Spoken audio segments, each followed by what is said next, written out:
Love knows no bounds, or so the saying goes. But when it bumps into taboos about relationships between people of different faiths, it can hit the wall pretty hard. Rabbi Denise Hendlarski knows all too well what kind of challenges can ensue from her work and her own marriage. She's assembled some of that wisdom in her new book. It's called The A to Z of Intermarriage. And she joins us now for more. Nice to have you here. Nice to be here. Thank you. Well, shall we? Just makes sense to read something from your book to get us started here. And let's start with H. H is for healing, Rabbi. I don't know if you knew that. Here we go. Sheldon, put this graphic up if you would. The truth is that there needs to be some healing from the horrific damage done by those who spoke out against intermarriage for generations. Some people do feel conflicted about their relationship. They are in love, yet they have been taught that this love is bad. An anti-intermarriage narrative has inflicted real wounds on Jews and also on their partners who walk into families already unwelcome and treated with suspicion. It's necessary and difficult to work to try to heal from these wounds. Let's start there. The book focuses obviously on the Jewish community, but interfaith marriages can happen in obviously all different communities. As human beings, where does this need to marry, quote unquote, one of our own come from? I think that there are many answers to that question. Certainly for minority communities, I think sometimes it comes from a feeling that we're not accepted in the mainstream community, and so it makes sense to stick together. And that's actually one of the things I talk about in the book. Isn't it nice that people want to marry people who are Jewish or other minorities? It's a sign of our increased acceptance in society. And so even though I can understand why sometimes there's a desire for people to want their kids to stick with their own kind or people like them, I actually see it as a really positive thing when we do enter into families who aren't like our own. I know you say that in the book, and I know you believe that, and I don't hear that from anybody else out there ever. You know that, right? You're alone in that view. I'm not alone. Well, certainly okay. There are more people who are talking in this way, but definitely the narrative I grew up with was that intermarriage is bad, and it's bad for one's own personal circumstances, and it's also bad for the Jewish community as a whole. And so there was a lot of guilt and shame around intermarriage. Now, so much of this book, of course, is from your own first-person experience, so we got to talk about that a little bit, okay? Right. So where are you from originally? I actually grew up in the Toronto area. I was born in South Africa, but we moved here when I was quite young. Okay. And two Jewish parents? Two Jewish parents. Jewish household? You followed the rituals, whatever, you followed the holidays, you did all that stuff. Right. And then you married a Scottish guy. Well, he has Scottish ancestry. He's also sort of born and bred Canadian. Okay, so I'm trying, well, I don't have to imagine, I know. How'd that conversation go with your parents when you said, this is the guy I'm going to marry? You know, by the time Charlie, my husband, and I were dating, I think they got used to the idea that I would not be with somebody who was Jewish, because I had really never seriously dated anybody who had been Jewish. And that wasn't because I was trying to avoid it, but the people I found myself interested in happened to not be Jewish. And so it wasn't a tough conversation for me with my own parents. They were quite accepting and welcoming from the beginning, which I consider myself lucky, because a lot of people don't experience that with their families. Accepting and welcoming, but maybe like that much a little bit disappointed? I think that much would be fair to say. I had grown up with a sense that they would be happy as long as I was happy, but they would maybe prefer if I married somebody who was Jewish. And what's the traditional concern that if you don't marry within your own faith, X, Y, and Z will happen? I think there are two. I think sometimes people worry that in the marriage itself there will be conflict that arises because of cultural differences. And I think that there's, and this is the greater anxiety, that Jewish continuity is threatened. And so there's a sense that if you don't marry somebody who's Jewish, you won't have Jewish children, and then ultimately the culture or the faith will be threatened. One of the things I talk about in the book is that that doesn't actually statistically bear out. We now have had several generations where intermarriage is becoming more common, and we find that a majority of people who are intermarried are including Judaism in their homes. And I think this is also a trend that we see in the communities that aren't Jewish. People are really interested in culture and ethnicity and bringing a sense of tradition into their home in all different kinds of ways. Now, that's a controversial statement, we should say as well, because the chief rabbi of Israel or the Orthodox community around the world would not recognize that Judaism that you just described as being kosher and authentic. No, nor would they recognize a woman rabbi, Right. nor would they recognize many things that I consider to be very Jewish, and so do many Jews. And I think one of the things that this book talks about is the need to get away from the idea that there's one right way to be Jewish or to do Judaism. There are, in fact, many ways that people are engaging, and they can be equally meaningful and valid. You are an officiant at weddings, Indeed. mostly Jewish interfaith weddings? Mostly the weddings I do involve one Jewish partner and one partner who isn't Jewish, but not exclusively. So you do other communities as well? Yep. Why would anybody in another community who wasn't neither partner Jewish, why would they come to you to officiate? Don't take that the wrong way. Not but at all. It seems like a reasonable question. The weddings I do are secular in nature, so some people are looking for an officiant who will bring a sense of ceremony but not a sense of religion, and that's something that I offer couples. And they go for that, eh? They like it. They like it. Now, I introduced you as Rabbi Denise Hendlarsky. Right. And how did you become a rabbi? So I'm a rabbi ordained by the Humanistic Jewish Movement. Essentially, that's a movement of Judaism similar to Orthodox or Conservative or Reform, where we come together around a certain set of values and beliefs. Ours is a cultural form of Judaism, so we don't do traditional prayer. Instead, we focus on human-centered Judaism. And you wonder why the Orthodox are concerned that you're diluting the brand. I don't wonder. No, you don't. But I do take issue with the term diluting, Right. because the reality is, whether or not there's an organized movement of cultural Judaism, there are many, many secular and cultural Jews, including in Israel and all over the diaspora. And there's no reason why those Jews should feel less than. And I think many of us grew up feeling like what we were doing wasn't real Judaism. And that has been the threat to Jewish continuity. Actually, the number of people who left Judaism feeling that there was no way for them to be their authentic selves and connect with Judaism. So I often say what we do is keep people Jewish. I like one of the lines you use in the book, which you say, all marriages are mixed marriages, you say, Indeed. even between two Jews. Even between two people, no matter who they are. If you're marrying someone exactly like you, then I'm going to suggest that's going to be a boring marriage, and also it's relatively hard to find somebody exactly like you. All marriages have to talk about their own traditions and practices. Even if you celebrate the same holiday, you grew up doing it a little bit differently from each other, and you have to figure out how you're going to do it in your home that you build together. So I really think that all marriages come up against certain things around culture, ethnicity, religion, tradition, and all marriages are a process of negotiation. Let's do, since you're going from A to Z here, we already did H, let's do B. Okay. Under the letter B for blending. Sheldon, want to bring this graphic up, please? Some couples choose to blend cultures in their relationship, taking some aspects of each person's tradition and combining them to create family traditions, rituals, practices, and connections.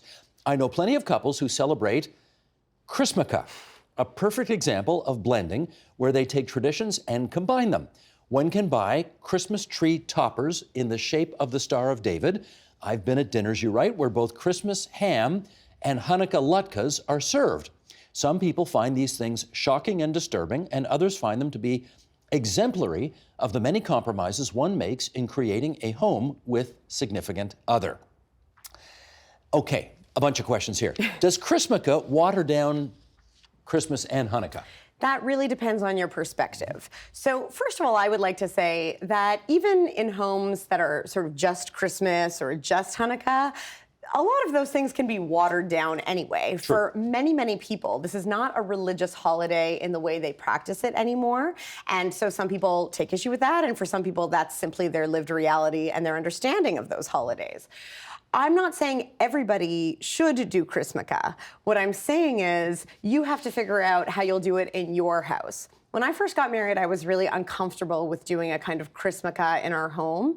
I wanted our home to focus on Hanukkah, and we would do Christmas with my husband's parents. But then they moved away. And so during December, I had to make the decision of whether or not I would include my partner's traditions or not. And ultimately, I decided that the values that were more important to me were that everybody in the family feel that they belong. And it was less important to me to keep a just Hanukkah household. people have to make their own choices around these things. But what I hope is that the people who feel really threatened by the idea of Chrismukkah can come around to the idea that it's not necessarily being watered down or diluted. It's just a different expression of those holidays, and everybody's entitled to figure out the expression that works for them. But what you're saying is that you went, and I don't know how many years, and we don't have to say if you don't want, but you went years and years and years and years and years only lighting candles at Hanukkah, and then at some point, I guess you put a Christmas tree up in your house. How was that? It was strange for me. And I mean, we had to make, this is, in the book, I talk a lot about the process of negotiation, the importance of communication and really listening to each other. So, you know, my husband did a good job hearing why I might have some Christmas tree anxiety. And I think I did a good job of hearing why it was important for him to have one. We ultimately compromised and we get a very small tree that we decorate together, and then it gets planted at the end of the season. So that satisfies our sort of mutual environmentalism as well.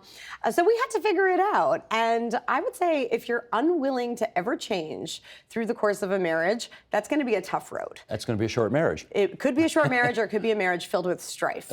Yes, with misery. The expression, though, that you use in the book that I know you don't like, marrying out. Yeah. Why don't you like that expression? Well, I don't think it's accurate for a lot of people. So the idea was if you married somebody who was Jewish, then you were marrying out of Judaism. But as I said, statistically, the majority of people who marry someone not Jewish still participate in Jewish life. So it's not true that they're out. The other thing is that again, it's sort of a paradox that the very people who want Jewish continuity are saying, you know, you are out. Right? I had a woman come up to me at a Jewish event. I spoke about intermarriage, and she said to me, you know, ever since my son married out, he doesn't want to come to Shabbat dinner. And I said, well, stop telling him he's married out, and he's more likely to want to come, and he's more likely to want to bring his partner. If they feel that they're out, there's no way for them to connect. How much do you see of the phenomenon of, say, a Jewish couple staying together for religious reasons, but that marriage is over? Well, those are not usually the couples I work with. Most of the couples I work with don't necessarily get together because of their shared religion, and so that's a better question for a different kind of rabbi, Gotcha. probably. Okay, a different kind of rabbi. I like that. Which reminds me, Ralph Ben-Merghi's got a new podcast out. Have you heard it? I have heard it. It's called Not That Kind of Rabbi. Yes. So you're also not that kind of rabbi. I know. You're a different kind of rabbi. Okay. What traits can you list that you see in well-functioning so-called mixed marriages? The same traits I would see in a well-functioning marriage of any sort. I think a marriage requires deep compassion and care for the other. A marriage requires strong communication, which can be a skill that people have to build. It requires a sense of play and fun. I think that some of these things don't have to be so hard and serious. So a question I often pose to the couples I work with is, how can we make this conversation more fun? How can we bring more joy into this, holiday you're trying to figure out how you want to practice, or whatever it is? And I think a good marriage really requires, of course, love, and we're talking about love today in particular, but the kind of love that I think comes from a genuine desire to make one another happy, as well as to have your own needs met. And how long are you and Charlie married now? We've been married for, I should know the answer to this Yes, you question. should. Off the top of my head. On Valentine's Day. We were together for a long time before we got married. Okay. So we've been together about 15 years altogether. Together 15 years. And how much, I understand, we talked about the Christmas tree, the compromise you had to make to see something that quote-unquote foreign in your home. What about the compromises he's had to make over the years being married to a Jewish woman? Oh, this is a person who grew up with very little engagement with Judaism or Jewish people at all. And now, he'll lead the Shabbat blessings with my kids if I happen to be traveling on a Friday. He comes to many Jewish programs. He's really interested in the holidays we practice together. So He's bought in. He's bought in. It doesn't mean he identifies as Jewish, and I think this is a key point, that people can engage with Judaism without identifying as Jewish themselves. We really share a lot of values, and those values to me are sometimes connected with Jewish culture. So a belief in giving, a belief in trying to make the world better, a belief in education. These are Jewish values. They're not exclusively Jewish, but I learned about them through my participation in Jewish life. and they're values he shares. So it's easy to get buy-in if you start from the values. But it's interesting, your family has had the opposite reaction to what the classical fear is, which is that if you, as a Jewish person, marry a non-Jew, you know, you're going to start to skate on all of the Jewish values and maybe adopt some of his, and that's the end of Judaism. Well, that's why I'm telling you, the statistics tell us that the majority of people are actually more like me. The majority of people who intermarry do incorporate some kind of Jewish education or cultural life into their home. So that fear that I grew up hearing about doesn't seem to be the case. And in fact, it's my experience that it's the non-Jewish spouse or partner who is more likely to be the one to bring their kids to Jewish Sunday school, to Hear that want all the time. all the time. And it does surprise people who come from a more traditional framework. But the reality is, people who marry a Jewish person must by default be open to Judaism, or else they wouldn't choose that partner. So they're interested and they want to learn more about it. I don't know that you can actually say the answer to the question that I'm about to put to you, because, I mean, there's certain profanity that you use in the book, and this is kind of a family program, but what attitude would you like ethnocentric communities to adopt when it comes to interfaith marriages? Okay, so what I think you're referring to, and I don't swear a lot in the book, I think this might be the only time, but I tell a story when I became a new mother, and I was so stressed out about everything, and everything was just, you know, provoking anxiety in me. Am I feeding right? What's going on with diapers? You know, am I not reading to my child enough? And that was from infancy. And I read an article that said there's a new style of parenting, and it's the calm the F down style of parenting. And the article made the point that all these small things you're stressing out about none of them is more important than your overall wellness. And I think marriage is the same. If the broader Jewish community or any religious or ethnic or cultural community is really stressed out and anxious about who people are marrying, I think that detracts from community life as a whole. And if everybody could sort of CTFD about it, then everybody would be more able to, as I said, approach it with how can we make this more fun? Where's the joy? Where's the common ground? The Jewish community has had so much anxiety around this issue that I, as a young person who was interested in Jewish programs, would go and would hear all this stuff about how wrong it would be to marry someone Jewish. And someone non-Jewish. yeah, and I was like, well, where's the Jewish content, right? If this is where we spend all our time and energy, then I think you're actually evacuating the meaning out of the Judaism itself. Rabbi, I mean, if I heard it once, I heard it 1,000 times, and I'm, you know, just out there. Jews ought not to give Hitler a posthumous victory was the line used by marrying someone outside the faith. Right. You hear that line all the time. You do.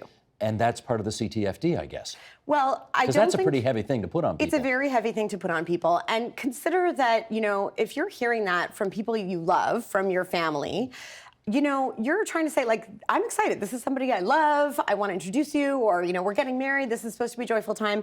And then they bring Hitler into it. You know, they are less likely to engage. They're less likely to confide in you if there are challenges that come up around it. And 9 times out of 10, or even more, they're not gonna, you know, dump their partner over it. So all you're doing is adding a layer of guilt and shame on what should be a joyful thing. Okay, in our last minute then, what kind of impact do you think a book like this can have in getting people to CTFD? Well, I hope the main reason I wrote the book was to help people who are intermarried, and that could be between Jews and non-Jews, or it could be between anybody who considers themselves intermarried in any way. I wanted them to have examples of positive ways people have worked through challenges. I wanted them to hear that it doesn't have to be so bad. I wanted to make them laugh. People tell me that the book is funny, which was my hope. Oh yeah, it's funny. Yeah. So I think we've often approached this issue with a lot of doom and gloom, and I wanted to change that tone. So that was number one. And number two, I really do hope that in the Jewish community of which I'm part, the narrative around intermarriage changes more broadly, and we can start looking at it as it doesn't have to be the end of Judaism. We don't have to have so much anxiety around it. You know you and Charlie can never divorce. You know that, now that you've written this book, because it undercuts every argument you ever make if you and Charlie don't make it to the finish line. Well, you know, people used to say that about gay marriage and like, what if a gay person divorces? And I think, and I mean, I'm hoping Charlie and I don't divorce. We're quite happy, but you know, you can still have an intermarriage that ends in divorce. It doesn't mean it was because of the intermarriage or it wasn't a successful marriage in many ways. I remember once on Law & Order, Sam Waterston said he was in favor of gay marriage. Why? Because they should be as miserable as the rest of us. Exactly. There was the line. That's the A to Z of intermarriage. Rabbi Denise Hendlarski. Really good of you to come in and TVO tonight. Thanks a lot. It was a pleasure. Thank you. The Agenda with Steve Paikin is brought to you by the Chartered Professional Accountants of Ontario. CPA Ontario is a regulator, an educator, a thought leader, and an advocate. We protect the public. We advance our profession. We guide our CPAs. We are CPA Ontario. And by viewers like you. Thank you.